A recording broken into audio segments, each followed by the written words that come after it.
those who don't know, for the last 5 years we've been living here in our tiny house, and we are in a medium density residential area. I'll get into a little bit of zoning stuff later, but I just want to let people know that if you're feeling like that life inside of a high density populated area is just not for you anymore, you can make moves to make your life a more peaceful and better place. So stick around in this video for some very important tips on your property search for your small homes. So hopefully you won't make some of the same mistakes that we did when we first started looking for properties for our tiny house.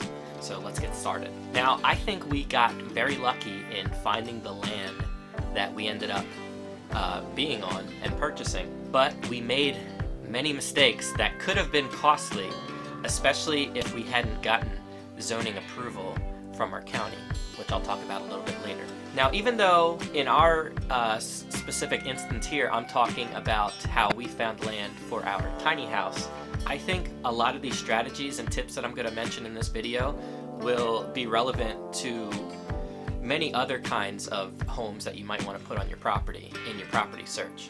Now, the first thing to remember when you're starting your land search for your tiny home, small home, whatever it is that what you're trying to do is outside of the norm of expectations. So in that respect, you also have to be thinking outside of the box in the same manner. For instance, you may have certain aspirations of where you'd like to end up, but you might have to curb those lofty expectations and be flexible with your expectations, especially if you don't have a huge budget for land. And last point I want to touch on is things that you need to know about zoning, and I'll get into specifically our experience applying for a zoning variance with our county to get the permission to put our tiny house here, being that it was smaller than the minimum square footage size dwelling that the county had, which was 500 square feet, and our house is obviously less than that. Now, something that I think that you should look for when looking for these properties is making sure that it's mobile home approved. Now, why would you want to do that?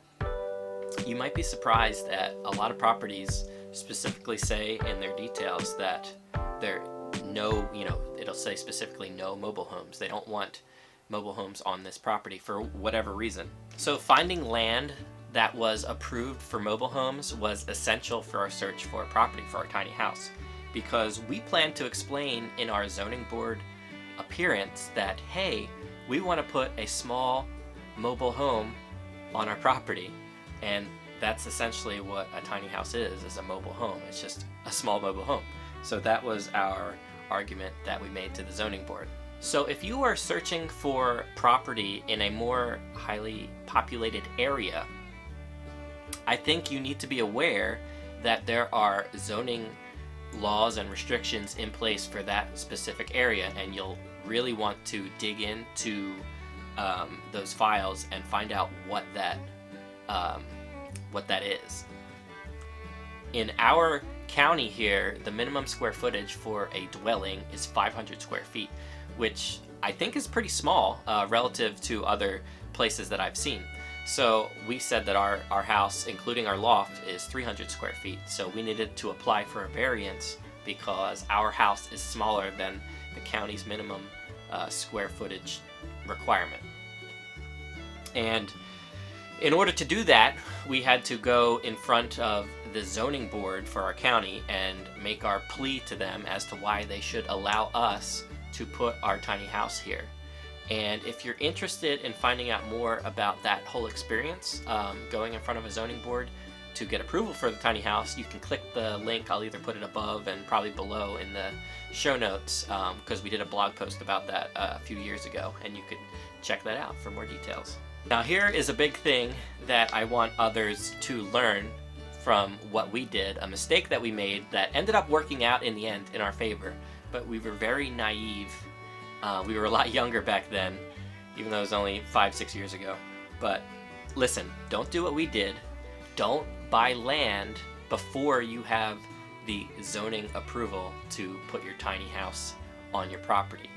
Now obviously we ended up being successful and got the approval. We got our variance approved, but this whole experience of buying this property could have been disastrous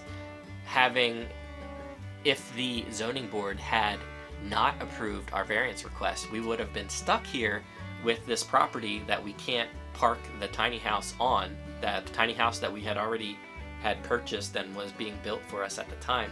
So that could have been a disaster, and we could have lost a lot of money or had to sell the property, who knows. So luckily it all ended up working out in our favor.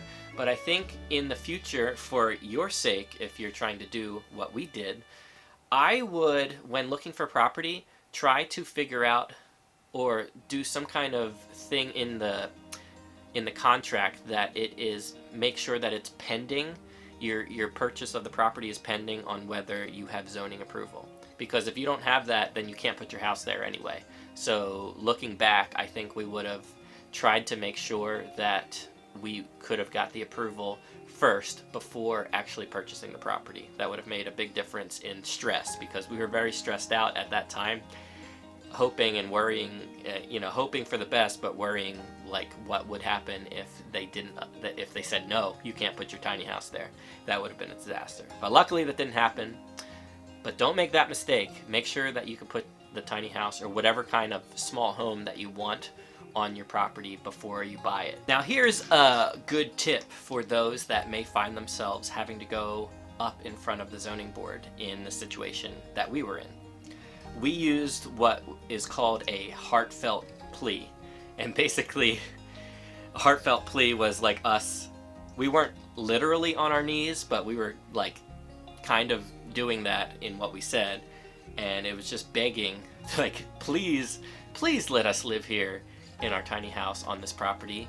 Please, it's our dream to live in a tiny house on our own piece of land and do this. And we'll be really good stewards of the land, and it will be a beautiful place. And even though it's different kind of home, it will be really unique and cool and improve the surrounding, area here.